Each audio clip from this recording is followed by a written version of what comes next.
दुर्भाग्य यह है कि चोरी की सरकार चला रहे हैं, फर्जीवाड़े की सरकार चला रहे हैं। मुझे तो लग रहा है मोदी जी बनारस भी हारे थे, इलेक्शन कमीशन ने जिताया है। अच्छा, बीजेपी इलेक्शन कमीशन को क्यों प्रोटेक्ट करना चाहती है? भारतीय लोकतंत्र का कचूंबर निकल रहा है, लोकतंत्र की हत्या हो रही है। चल झूठा। आप ये सारे डॉक्यूमेंट्स रखेंगे। छोड़िए ना, सुप्रीम कोर्ट अपना तो सफाया कर ले।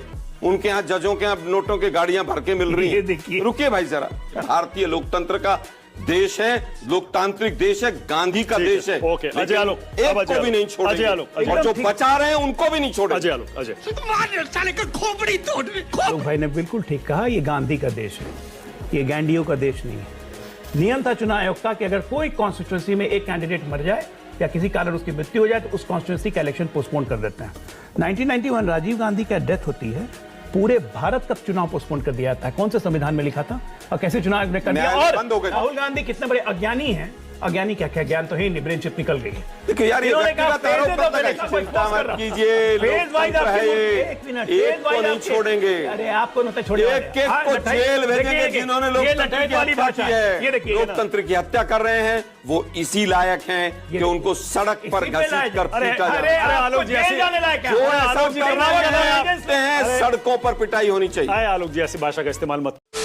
हेलो दोस्तों, नमस्कार, जय जय श्री राम। दोस्तों, आज का एक और डिबेट वीडियो काफी शानदार होने वाला है, क्योंकि आज के डिबेट में हमें देखने को मिलने वाले हैं भारतीय जनता पार्टी के प्रवक्ता अजय आलोक और कांग्रेस पार्टी के प्रवक्ता आलोक शर्मा।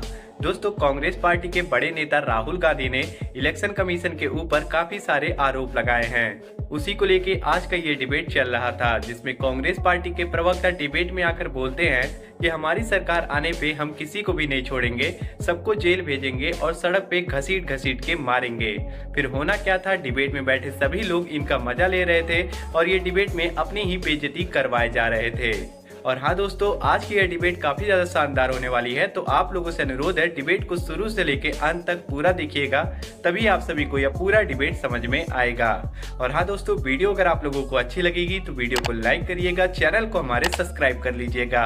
आइए आज की शानदार डिबेट को स्टार्ट करके देख लेते हैं। चलो भाई, देखो अब मैं क्या करता हूँ। आलोक शर्मा, लेट हो गए थोड़े आलोक जी, ट्रैफिक था क्या?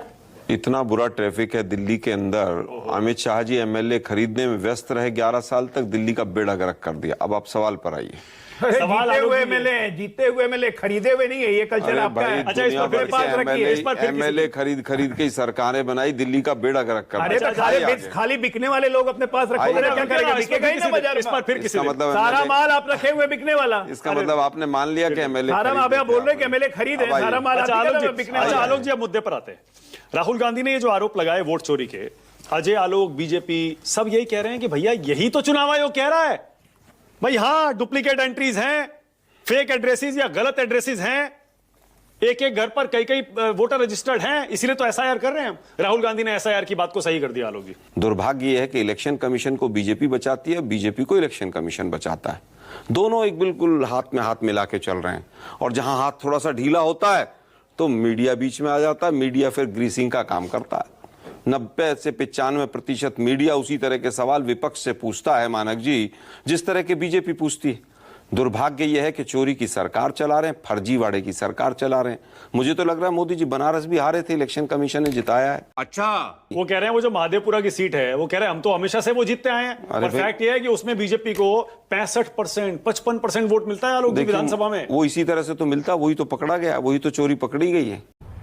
क्या आलोक जी, अजय आलोक कह रहे हैं कि ये फ्रॉड कर रहे हैं राहुल गांधी। उस वोटर जो डेटा दिया इलेक्शन कमीशन में, उसमें वो हेर फेर करके और अपनी स्क्रीन पर कुछ कुछ दिखा के और फोर्जरी कर रहे हैं। देखिए, फ्रॉड लोगों को, हेरा फेरी करने वालों को सब वैसे ही दिखते हैं। मोदी जी को सब अपने जैसे ही दिखते हैं, क्योंकि वो लाल किले की प्राचीर से संसद तक झूठ बोलते हैं, तो उनको सब झूठे दिखते हैं। वो ये कह रहे हैं अगर आपको भरोसा है तो आप डिक्लेरेशन ओथ साइन क्यों नहीं कर देते? एफिडेविट साइन कर दीजिए। एफिडेविट साइन भी करेंगे और सब कुछ होगा। चल झूठा। डाटा क्यों नहीं दे रहे, वो सवाल नहीं पूछना चाहती बीजेपी।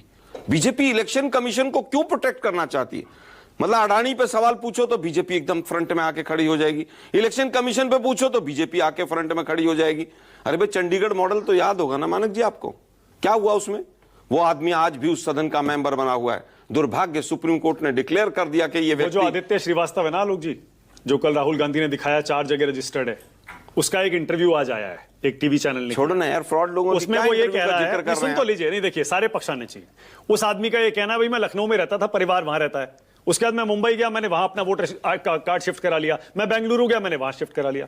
तो हो सकता है जेन्युइन केस भी हो, तो आप ये- बेईमानी का आरोप कैसे लगा? मानस जी क्या डिफेंड करने बैठ जाते हो आप लोग भी? कुछ सोचो तो सही, क्या बोल रहे हो आप? भारतीय लोकतंत्र का कचूंबर निकल रहा है, लोकतंत्र की हत्या हो रही है। एक मीडिया का वर्ग पैसे के चक्कर में पूरा सरकार को बचाने पे लगा हुआ है। आज से नहीं, पिछले 11 साल से यही गुजरात मॉडल चल रहा है पूरे देश के अंदर। क्या सुनिए ना, आप ये सारे डॉक्यूमेंट्स अरे मानस जी रखेंगे? छोड़िए ना, सुप्रीम कोर्ट अपना तो सफाया कर ले। उनके यहाँ जजों के यहाँ नोटों की गाड़ियां भर के मिल रही ये हैं। देखिए। रुकिए भाई जरा, सुप्रीम कोर्ट के जज के चक्कर में तो उपराष्ट्रपति गायब हो गए, इस्तीफा नहीं दिया, गायब हो गए। कहां चले गए धनखड़ जी, जो आदमी रोज लोकतंत्र की हत्या राज्यसभा में बैठकर करता था, गायब है। किसी मीडिया वाले की हिम्मत है कि उसके घर के सामने जाके कैमरा लगा दे? मत जाइए, मैं मेरा मुंह मत खुलवाइए। बोल बोल। 4 लोग बैठ जाते हैं टीवी स्टूडियो में कहीं का कहीं, भानुमति का कुनबा जोड़ के, और बीजेपी जो है पूरी तरह से हर चीज को हाईजैक करके चल ठीक रही है, okay, Alok ji- election commission of India BJP के पिट्ठू की तरह काम कर रहा है, एजेंट की तरह काम कर रहा है। मैं शब्द इस्तेमाल कर रहा हूं कि पिट्ठू की तरह काम कर रहा है। क्या इनको हजारों करोड़ रुपए तो नहीं मिलता? ये जांच होनी चाहिए। इलेक्शन कमिश्नर कहां चले जाते हैं हिंदुस्तान के? किसको मिल रहा है हजारों मैं करोड़? पूछ रहा हूं, उसकी जांच होनी चाहिए। इलेक्शन कमिश्नर्स की जितने पिछले 11 साल में बने, सबके इनकम टैक्स की रिटर्न निकाल के लाइए, कहां कहां है, एक एक आदमी के अकाउंट में कितना कितना पैसा कहां से आया, सारे परिवारों की जांच होनी चाहिए। इलेक्शन कमिश्नर्स और तमाम अधिकारी कान खोलकर सुन लें, ये भारतीय लोकतंत्र है, ये दलाल मीडिया का लोकतंत्र नहीं है। छोड़ेंगे नहीं, एक एक का हिसाब लेंगे, एक को नहीं छोड़ेंगे। ये ध्यान रखिएगा, ये भारतीय लोकतंत्र का देश है, लोकतांत्रिक देश है, गांधी का ठीक है, देश है। ओके, अजय लेकिन आलोक, एक अब अजय को भी आलोक, नहीं अजय छोड़ेंगे, आलोक, अजय और जो आलोक, बचा रहे हैं उनको भी नहीं छोड़ेंगे। अजय आलोक, अजय एकदम पर ये 2 स्पेसिफिक चीजों पर बोलिएगा। एक, डिजिटल कॉपी वोटर लिस्ट की क्यों नहीं दी जा रही है, और ये 45 दिन में डिलीट क्यों कर रहे हैं भाई सीसीटीवी के वीडियो? बिल्कुल, दोनों का स्पेसिफिक जवाब देता हूं। आलोक भाई ने बिल्कुल ठीक कहा, ये गांधी का देश है, ये गैंडियों का देश नहीं है। और गांधी का देश गांधी के संविधान से ही चलेगा, आपके हिसाब से, परिवार के हिसाब से नहीं चलेगा। आर्टिकल पीपल रिप्रेजेंटेशन एक्ट 1950 कहता है कि अगर चुनाव के रिजल्ट्स में कोई भी आपको गड़बड़ी का अंदेशा हो, किसी पॉलिटिकल पार्टी को, किसी भी कैंडिडेट को, वो 45 दिन के अंदर हाईकोर्ट तथ्यों के साथ जा सकता है। इसीलिए इलेक्शन कमीशन ने ये रूल बनाया कि 45 दिन के बाद वीडियो एविडेंस डिस्ट्रॉय कर देंगे। क्या गलत है? कोई गलती है? और सबूत बाद में आए, मान लीजिए सबूत बाद में आप जाइए, गड़बड़ी का सबूत ये बाद तो में ठीक है, मिला तो ठीक है, संविधान संशोधन 2 महीने, 3 भाई, महीने, तो 6 महीने बाद मिला तो संविधान संशोधन करते हैं। 60 साल में बैठी हुई पार्टी से पूछते केस हैं 10 संविधान साल तक संशोधन चल क्यों नहीं सकता किया? है, तो 45 दिन में कर 10 दिया तो साल इनको तक दिक्कत क्यों हो रही नहीं है। प्रोटेक्ट अब आते हैं एक मिनट, आलोक जी मैं आपके बीच में नहीं बोल रहा था। अगर डिबेट चाहते हैं, डॉक्टर साहब, मैं आपकी सभ्यता से तो सम्मान करता हूं। हम लोग एक लेकिन दो, मुझे केवल ये बताइए, केस जो चलता है वो 10-10 साल तक चलता है ना? एविडेंस आप 45 दिन के अंदर दे सकते हैं। फिर आप कह रहा केस हूं। चलने दीजिए ना 10 साल। अरे अभी भी चल रहे हैं कि सुनिए नहीं ना, चल रहे? जवाब सुनिए आलोक भाई, क्या इतना हड़बड़ी है? बेचैनी नहीं है राहुल गांधी की तरह। आप तो संयम आदमी हैं। सुनिए, चुनाव आयोग क्या करता है? चुनाव आयोग की निष्पक्षता की बात कर रहे हैं। 1991 ले चलते हैं। यार इतिहास में मत जाओ नहीं ना। जाएंगे इतिहास में। जो चुनाव चीजें आयोग इन्होंने सामने नहीं बनाया उसमें था। बात करो ना। तो इतिहास में जाना ये पड़ेगा। आरएसएस और 1991 में बीजेपी कोई जिताना आरएसएस चाहती है बीजेपी बस। नहीं थी उस वक्त। उस टाइम पे क्या हुआ था रे? एक कानून राज्य में बहस हमारी कर ली सत्ता हमने नहीं भाई। थी, माना गुप्ता। उसके बाद 4-4 सरकारें आ गई हमारी। आलोक भाई, अगर हिम्मत है तो सुनिए। हमारी 4-4 सरकारें आ गई। आलोक ये जी, गलत बात ऐसे है नहीं ना। चलेगा। अब आप कहो जो उस बीच समय में पे टोकिए डिस्कशन मत। करो जब बीच में इलेक्शन टोकिए कमीशन मत। था ही नहीं। आलोक जी, आलोक जी, टोकिए मत। वर्तमान मैंने में आपको एक डिस्कशन बार ही नहीं चाहती है मैं सरकार। आपको एक बार भी नहीं टोका। चुनाव आयोग कैसा था? क्योंकि आप ही ने बनाया चुनाव आयोग। कहते हैं ना कि भारत का निर्माण हमने किया, चुनाव आयोग आपने बनाया। नियम था चुनाव आयोग का कि अगर कोई कॉन्स्टिट्यूंसी में एक कैंडिडेट मर जाए या किसी कारण उसकी मृत्यु हो जाए तो उस कॉन्स्टिट्यूंसी का इलेक्शन पोस्टपोन कर देते हैं। 1991 राजीव गांधी का डेथ होती है, पूरे भारत का चुनाव पोस्टपोन कर दिया जाता है। कौन से संविधान में लिखा था? क्या बात है सर, क्या बात है सर। ऐसे इलेक्शन इनसे कमीशन आपने- को बचा रहे हैं। हम क्यों बचाएंगे इलेक्शन कमीशन बीजेपी को? वाले पागल हुए अरे हम इलेक्शन क्यों कमीशन को बचाएंगे? बचाने के पागल लिए। आप आपकी मूर्खता को चिंता expose कर मत रहा हूं। कीजिए, फेज वाइज लोकतंत्र आपकी है ये। मूर्ख- एक मिनट, एक फेज को वाइज नहीं आपके- छोड़ेंगे। अरे आपको नहीं छोड़े एक एक को जेल भेजेंगे जिन्होंने ये लोकतंत्र लटाई की वाली हत्या भाषा की है। है। ये देखिए, ध्यान रखिएगा। इनकी एक और नेता है भाविका कपूर, वो ट्वीट करती हैं, मेरा खून खोल रहा है राहुल गांधी को देखने के बाद कैसे उन्होंने इलेक्शन कमीशन को एक्सपोज किया। ये कोई दूसरा देश होता तो जनता आग लगा देती इलेक्शन कमीशन के ऑफिस को और इलेक्शन कमिश्नर को रोड पे खींच के मारती, जैसे ये कह रहे हैं। ये क्या ये अराजकता फैलाने की कोशिश की है? आशुतोष, अभी इन्होंने सुप्रीम कोर्ट के बारे में बोला, एक मिनट, माने कि अराजकता तीन लोग नहीं बोले। फैलाने वाले सुप्रीम कोर्ट के बारे में बोला। अराजकता नहीं अभी इन्होंने फैलेगी। सुप्रीम कोर्ट के बारे में ऐसी कमेंट दी, अभी ये चुनाव आयोग के बारे में ये कमेंट्री है, जब कॉन्स्टिट्यूशनल बॉडीज को सड़क पे मैंने घसीट के कहा- मारोगे और आग लगाओगे, और ये लोकतंत्र की बात करते हैं।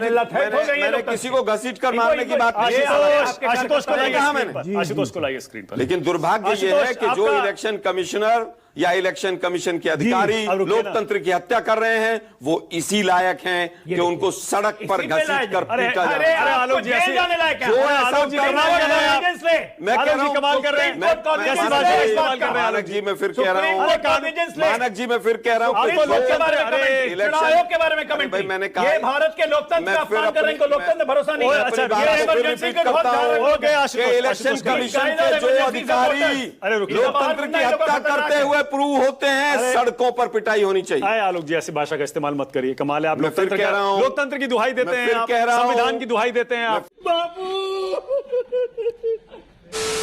तो दोस्तों, वीडियो में अंत तक बने रहने के लिए आप सभी लोगों का धन्यवाद। उम्मीद करता हूं आप सभी को यह डिबेट पसंद आया होगा। वीडियो के बारे में और कांग्रेस पार्टी के प्रवक्ता आलोक शर्मा के बारे में आप सभी का क्या राय है, आप लोग अपनी राय कमेंट बॉक्स में हमें जरूर बताइएगा। और हाँ दोस्तों, अगर आप सभी को हमारी ये डिबेट पसंद आई है तो वीडियो को लाइक कर दीजिए और चैनल को हमारे सब्सक्राइब कर लीजिए, क्योंकि हमारे चैनल पे आप सभी लोगों को ऐसी शानदार डिबेट देखने को मिलती रहेगी। और इस वीडियो को अपने घर वालों और अपने दोस्तों के पास शेयर करिए, ताकि उन तक ऐसा वीडियो जाए और वो लोग भी ये वीडियो देख सकें।